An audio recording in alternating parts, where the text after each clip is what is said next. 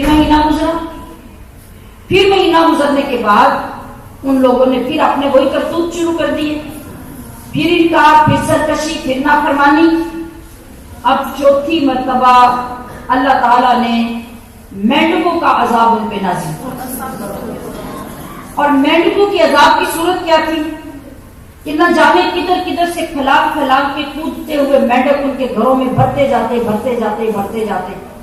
حتیٰ کہ اگر کوئی شخص کھانا کھانا چاہتا تو جس طرح جوئیں برتنوں میں آ جاتی، مینڈک برتنوں میں آ جاتی. جب وہ کھانے کے لیے ہاتھ بڑھاتا تو کھانے کی بجائے اس کے منہ میں مینڈک چلا جاتا. اور یہ سارے جو عذاب ہیں یہ 7 دن رہتے ہیں. ٹھیک ہے.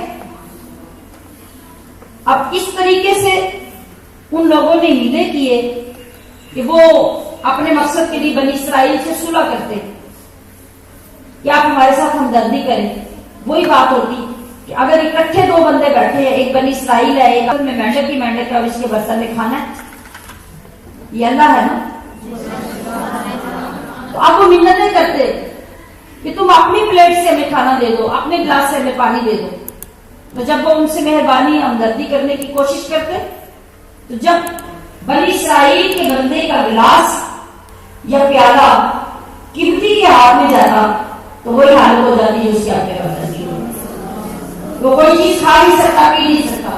جب بنی اسرائیل کا بندہ واپس لیتا وہ پھر اپنی حالت میں ٹھیک ہو جاتا. حتیٰ کہ اس قدر عاجز اور مجبور ہوئے کہ کہنے لگے کہ ہم اپنے منہ میں پانی کا گھونٹ نہیں لے سکتے، نوالا نہیں لے سکتے، تو تم اپنے منہ میں کھانا لے کر یا پانی لے کے ہمارے منہ میں ڈالو. جب اس طرح بھی کیا گیا تو ان کے منہ میں جاتے ہی وہ مینڈک بن گئے. آپ سوچئے کہ اس سے زیادہ بھی جھٹائی کی کوئی حد ہوتی ہے، نافرمانی کی کوئی حد ہوتی ہے. پھر بھی اللہ ان کو نوازتا رہا. پھر یہ عذاب بھی گزرا، پھر مہینہ گزرا تو وہی چال چلن، وہی کرتوت، وہی کام. اب اللہ پاک نے خون کا عذاب نازل کیا. خون کا عذاب جب نازل ہوا جتنے کنویں پانی کے تھے وہ خون بن گئے، نہریں خون بن گئی، دریا خون بن گئے. کسی طرح پانی کا کوئی نام و نشان نہیں رہا. اور اسی طرح جیسے مینڈک اور جوئیں ہر برتن میں جمع ہو جاتے، اب جب وہ کھانا کھانے کے لیے بیٹھتے تو کھانا برتن والا سارا خون بن جاتا. اب سوچئے کہ ان کا حال کیا تھا. مگر چونکہ بدبختی اور شقاوت کی ایسی مہر لگ چکی تھی کہ ہدایت کے لیے کوئی گنجائش کافی نہیں تھی، وہ پھر اسی طرح معافیاں مانگی، دعائیں کروائیں. مگر 1 مہینہ گزرنے کے بعد پھر ویسے کے ویسے. اب آپ سوچئے کہ ادھر حضرت موسیٰ علیہ السلام کے رقیق القلبی، آپ کا صبر، آپ کا تحمل، آپ کی نرمی وہ انتہا کو پہنچی. آپ ہر بار ان کے لیے دعا کرتے تھے، ہر بار ترس کھا لیتے، ہر بار مہربانی کرتے تھے اور وہ ہر بار شکنی کرتے. تو بس یہاں ان کی بدبختی کے علاوہ جو سبق ملتا ہے وہ یہ کہ آپ اللہ کی رضا لے سکتے ہیں. کرتے رہیں کسی کی برائی اور کسی کا ظلم اس کے لیے ہوگا، آپ کو اللہ اسی کا اجر دے گا تو آپ اچھا ہی کریں. ایک سبق اس سے یہ حاصل کر لینا چاہیے. اگر یہ ہمارے پلے بن جائے تو ہمارا بڑا نفع ہو سکتا ہے.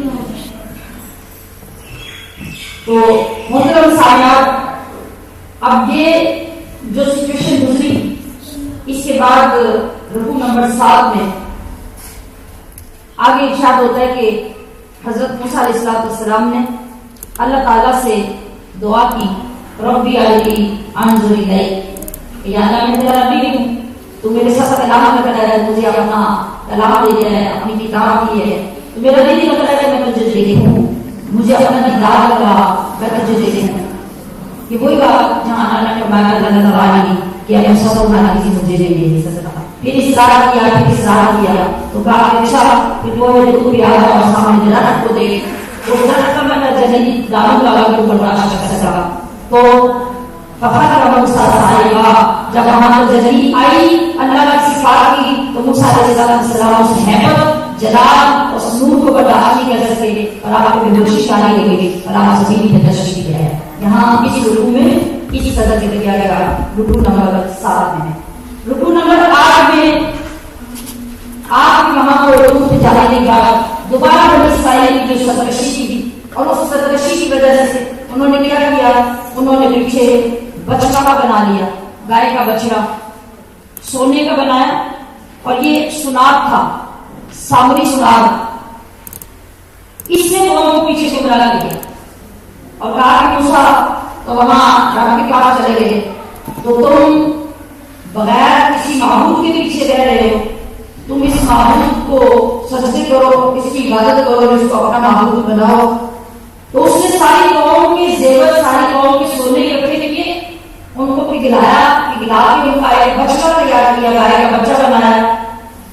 اور اس کے پاس حضرت جبریل جب کبھی آئے تھے کسی وقت میں موسیٰ علیہ السلام کے پاس وہ ظاہر ہوئے تو جہاں سے ان کی سواری گزری اس کے قدموں کی خاک اس نے اٹھا کے آپ کے پاس رکھی ہوئی اور وہ بچڑا سونے کا بنا اس کے منہ کے اندر ڈال دی, جس کی وجہ سے بچڑے کے اندر سے آوازیں پیدا ہونی شروع ہو گئی. ہم لوگوں کے لیے بڑی حیران بات ہو گئی کہ سونے کا بچڑا اور بول رہا ہے, اس کی آوازیں پیدا ہو گئی. جہالت کا دور جہالت میں یہی حال تھا کہ جب وہ کسی چیز کو عجیب دیکھتے اس کی پوجا کرنا شروع کر دیتے. جب ان کی سمجھ میں نہ آتی اور انہیں عجیب بننے لگی تو اس کو معبود بنا لیتے. اب اس قوم نے بھی اس بچے کو معبود بنایا اور موسیٰ علیہ السلام کے کوڑے نور پہ جانے کے بعد اس کو معبود بنا کے پوجنے لگے. پھر رکوع نمبر 9 میں موسیٰ علیہ السلام جب واپس آئے انہوں نے آ کے اس کا ایکشن لیا. حضرت ہارون کو اپنا وزیر بنا کے گئے تھے, ان کے ساتھ جھگڑا کیا, شدت اختیار کی. اب جب قوم کو احساس ہوا تو قوم نے بھی کیا یہی کہا تھا نا کہ لگن میں نہ کرا جب تک اللہ دکھاؤ کے لیے سب تک ایمان لے گیا. پھر جب یہ چیزیں جمع ہوئی موسیٰ علیہ السلام نے ان کو سمجھایا اور جب وہ ہدایت کا دوبارہ واپس پلٹے تو اس میں سے 70 نمائندے اس قوم میں تیار ہوئے جو موسیٰ علیہ السلام کے ساتھ چلے کہ ہم چل کے کوہ طور پر اللہ سے معافی مانگیں گے. اور ان کو لے کر کوہ طور پر آئے اور انہوں نے آ جب یہ کہنا کہ وہ فرمائش کی نا تو اللہ تعالیٰ نے ان سب کو موت دے دی. وہ 70 کے 70 بن جائے. پھر اللہ تعالیٰ کا موسیٰ علیہ السلام نے عرض کی یا اللہ کنہوں نے تیرے دیدار کی دعا کی طلب کی, کنہوں نے تیرے وقوفی کی یا اللہ یہ کو معاف کریں گے اور ان کو زندگی کیا کریں گے. اگر یہ مرے رہیں گے تو یہ قوم مجھے کیا کر گی, وہ تو کہے گی کہ ہمارے بندے جا کر مار دی تو ایک نیا کتنا پیدا ہو جائے گا. اے اللہ کو کر فرماؤ ان کو زندگی عطا فرما.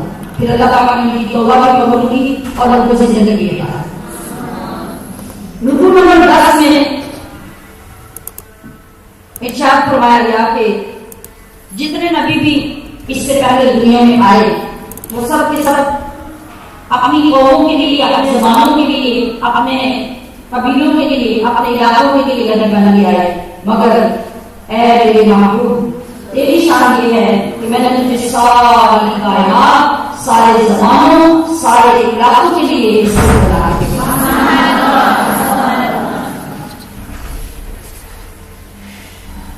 اور رکوع نمبر 11 میں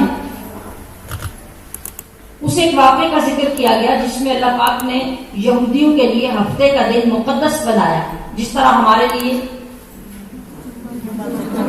کون سا دن؟ جمعہ کا دن.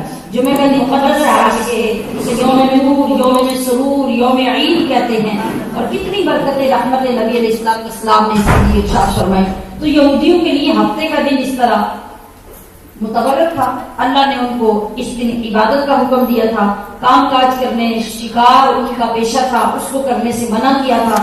مگر لالچ, ہوس جو بندے کو مال سے دور نہیں ہونے دیتی, پیسے سے دور نہیں ہونے دیتی, تو ان لوگوں نے اس کی خلاف ورزی کی. ان کا کاروبار جو تھا وہ شکار تھا, مچھلیوں کا.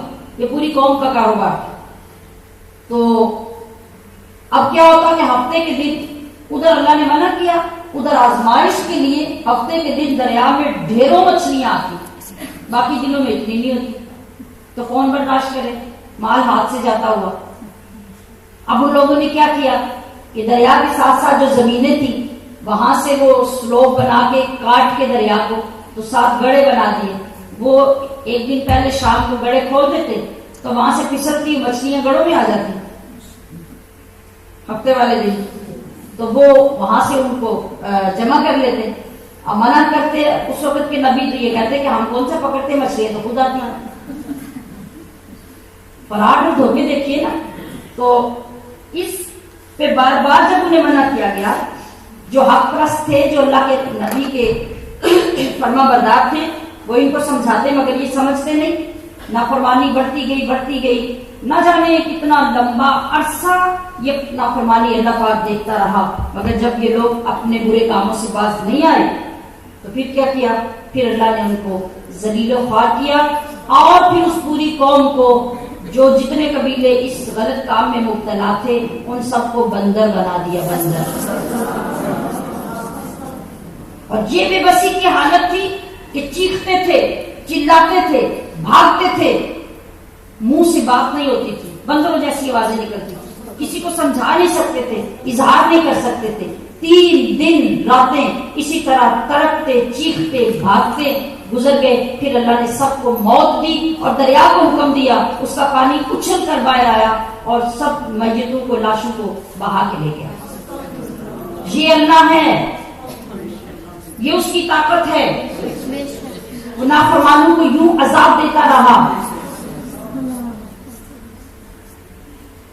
تو یہ ہمارے لیے سوچنے کی بات ہے کہ آج تک ہمیں کیوں بچا رہا ہے، کیوں بچا رہا ہے۔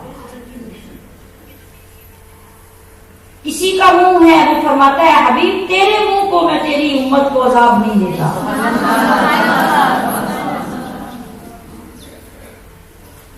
اور آگے رکوع نمبر 12 جس میں عالم ارواح میں لیے جانے والا وہ عہد جس میں اللہ نے فرمایا الست بربکم، کیا میں تمہارا رب نہیں؟ اور وہاں روحوں نے جواب دیا کہ مصطفیٰ کی صلی اللہ علیہ وسلم کی رہنمائی سے کہ بلا بولا رب نہیں، تو ہمارا رب ہے۔ اس رکوع میں، اس سورت کی اس رکوع میں رکوع نمبر 12 میں اس عہد کا ذکر کیا گیا ہے، اور یہ جو آقا علیہ السلام کی کوشش میں اللہ تعالیٰ کے سارے کائنات کی جو ہیں، سارے زمانوں کی جو رکھی ان سب کو ظاہر کیا گیا اللہ کا دربار میں، اور وہاں یہ عہد دیا گیا اور وہاں انہوں نے اللہ کی ربوبیت کا انکار کیا، اقرار کیا، اور اقرار کرنے کے بعد یہ وقت وہ تھے جن زندگی میں آ کے انکار کر دیا، وہ منحرف ہو گئے، اپنی باتوں سے پھر گئے اور اللہ کا نام بنانا شروع کر دیا۔ ورنہ یہ راز سب نہیں کیا تھا کہ اللہ تو ہمارا رب ہے، تو رب ہمیں ٹکرانا پڑتا تھا کہ ہم ساری زندگی اس کے دربار میں اس کی بارگاہ سے صدا دیتے رہتے تھے، اس کے فرما بردار ہے۔ رکوع نمبر 13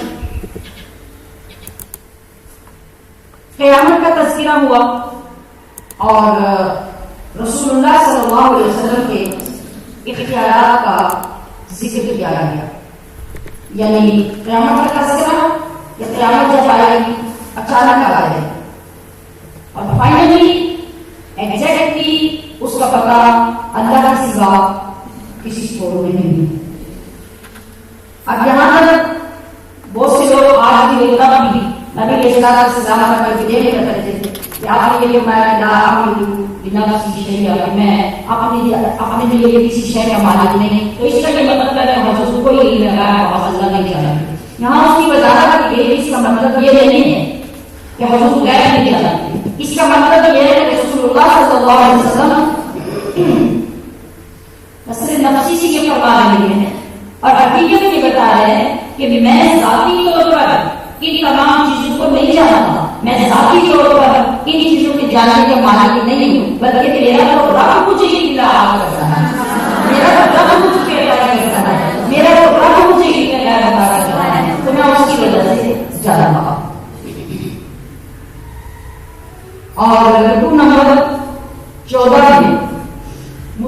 مبشرین اور مبلغ، ان کے اوصاف کیا ہوتے ہیں یہاں یہ بیان کیے گئے کہ جو ایک داعی ہوتا ہے، داعی یعنی اللہ کی طرف دعوت دینے والا، مبلغ، اس کو اللہ تبارک و تعالیٰ نے بہترین اخلاق کا مالک ہونے کی تلقین فرمائی، عفو درگزر کرنے اور نیکی کا حکم دینے کی تلقین فرمائی، اور فرمایا کہ جب جاہل تمہاری تبلیغ کے باوجود کسی بات کا اثر قبول نہ کرے تو پھر کیا کرو، پھر ان سے رخ پھر خاموشی اختیار کر دو، اور اگر کبھی شیطان کی وجہ سے کوئی غلط حرکت سرزد ہو جائے تو اللہ کی پناہ میں آ جاؤ، تقوی اختیار کر لو، اور نصیحت وسیلتوں کا مجموعہ ہے، یہ ہدایت ہے، یہ رحمت ہے، جو طریقے جو ضابطے یہ عطا کرے انہی پر چلو،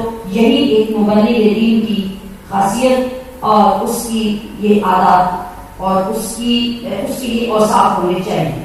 اور پھر قرآن کریم کا ادب اور اس کا احترام اور اس کی شان بیان کرتے ہوئے ہمیں ہماری ذمہ داری بتائی گئی کہ وَإِذَا قُرِئَ الْقُرْآنُ فَاسْتَمِعُوا لَهُ وَأَنصِتُوا لَعَلَّكُمْ تُرْحَمُونَ، کہ جب کبھی تمہارے ارد گرد تمہارے آس پاس قرآن پڑھا جائے، ایک اذان ایک قرآن، یہ دو چیزیں ایسی ہیں جن میں ہمیشہ ساری زندگی ہم لاپرواہی کرتے ہیں، تو اس کو توجہ سے سماعت فرمائیے۔ فرمایا کہ جب بھی قرآن پڑھا جائے تو خاموش رہو، اگر خاموش نہیں رہنا تو پھر تلاوت بند کروا دو، یا تلاوت کرنے والا اٹھ کر کسی اس جگہ پہ چلا جائے جہاں پہ سننے والوں پر سننا واجب نہ ہو، نہ وہ گناہگار ہو نہ یہ گناہگار ہو، اور اگر تمہارے قریب قرآن پاک پڑھا جا رہا ہے تو پھر تمہارے لیے ضروری ہے کیا؟ پہلے تو یہ کہ خاموش ہو جاؤ، دوسرا یہ ہے کہ وَأَنصِتُوا، توجہ سے اس کو سنو، سمجھ نہ آئے، ترجمے کا علم نہ ہو، پھر بھی یہ سمجھ کے سنو کہ یہ میرے رب کی باتیں ہو رہی ہیں، لعلکم ترحمون، ایسا کرنے سے تم پر رب رحم نازل کرتا ہے، اگر ایسا نہیں کرو گے تو پھر وبال ہے، پھر اللہ کی کلام کی بے حرمتی ہوگی، اور کیا کرو صبح و شام اللہ کو یاد کرتے رہو، دل میں انکساری سے، عاجزی سے، نیاز مندی سے ڈرتے ہوئے، اور اپنے دل میں اپنے رب کو پکارتے رہا کرو۔ یہاں یہ مسئلہ سمجھ لیجئے کہ جن علاقوں میں مسجدوں میں شریعتیں شروع کر دیے جاتے ہیں، اسپیکروں پر، قبرستانوں میں اسپیکر لگا کر، گھروں میں کوئی بندہ اونچی آواز سے بیٹھ کے تلاوت کرنا شروع کر دیتا ہے، یہ سارے ان لوگوں کے اوپر بھی کہ جب آپ خود اسپیکر آن کر کے قرآن لوگوں کو گھروں میں سنانے لگے ہیں اور لوگ اپنے کاج میں لگے ہیں، لوگ سو رہے ہیں، تو گناہگار کون ہے؟ وہ جس نے اسپیکر آن کر کے قرآن پڑھنا شروع کر دیا۔ اسی طرح قبرستان میں ایک جو بستیاں ہیں وہاں جا کے آپ اسپیکر لگا دیتے ہیں اور شبینہ شروع کر دیتے ہیں، تو وہاں پر بھی ایسا پڑھنے سے گناہ آپ کو، لوگ بیٹھے بات چیت کر رہے ہیں، بیچ میں آپ قرآن کھول کے آپ اونچی آواز سے تلاوت شروع کر دیتے ہیں، تو گناہ آپ کو پہلے ماحول دیکھنا چاہیے کہ مجھے کہاں بیٹھ کے قرآن پڑھنا چاہیے، اگر شوق والے سننے والے لوگ بیٹھے اور وہ چاہتے ہیں تو تلاوت سنائے، ورنہ الگ بیٹھ کے تلاوت کریں۔ اور اگر شبینہ آپ نے اسپیکر میں کرنا بھی ہے تو پھر آپ کے پاس مسجد میں وہاں ایک دو یا زیادہ لوگ وہاں بیٹھ کے سن رہے ہیں، تو اگر ایک دو بندہ بھی اسپیشلی بیٹھ کے سن رہا ہے تو پھر باقی سارے لوگوں سے اس کا لزوم ختم ہو جائے گا اور پھر کوئی گناہگار نہیں ہوگا۔ لیکن اگر کوئی بھی بندہ نہیں اور آپ پڑھتے جا رہے ہیں اور گھروں میں لوگ اپنے کام کاج جو گفتگو میں مصروف ہیں تو پھر گناہ سب کا آپ کو ملے گا۔ یہ آداب ہے قرآن پاک۔ اس کے بعد سورۃ الانفال شروع ہو رہی ہے۔ یہ سورۃ الانفال مدنیہ، یہ مدنی سورت ہے، اور ایک ڈفرینٹ بات کی سورت کے اندر یہ ہے کہ اس کو مدنیہ کا کہا جاتا ہے۔ کوئی سورت قرآن پاک میں مدنی کے بقی کے علاوہ کسی نام سے نہیں پڑھا گیا جاتا، مگر اس سورت کی خاصیت یہ ہے کہ یہ مدنی بھی کہلاتی ہے اور بدنی بھی کہلاتی ہے۔ جینا تو کسی سکا شیر کو بھی تو سمجھ نہیں انفال نظر کی جمع ہے اور اسی کا معنی ہے مال غنیمت. اسی صورت میں مال غنیمت اور اس کی تقسیم کا بیان اور طریقہ ذکر کیا گیا ہے. اس لیے اس سورت کا نام سورت الانفال رکھا گیا. یہ سورت مبارکہ مدینہ منورہ آنے کے فوراً بعد 2 ہجری میں نازل ہوئی. مکہ کی پرستم 13 سال مدینہ آئے ہیں.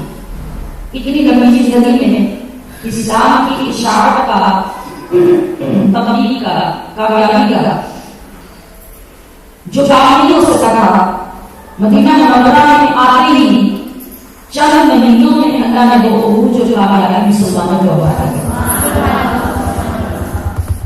اور برکات سے نوازا. اسی سال میں 12 کو حق و باطل کا عظیم معرکہ جنگ بدر کے نام سے ہوا. اس سورت مبارکہ میں زیادہ تر معاملات جنگ بدر کی متعلق بیان میں ہیں.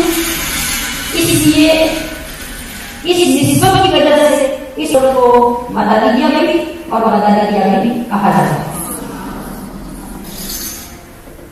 رکوع نمبر 15 میں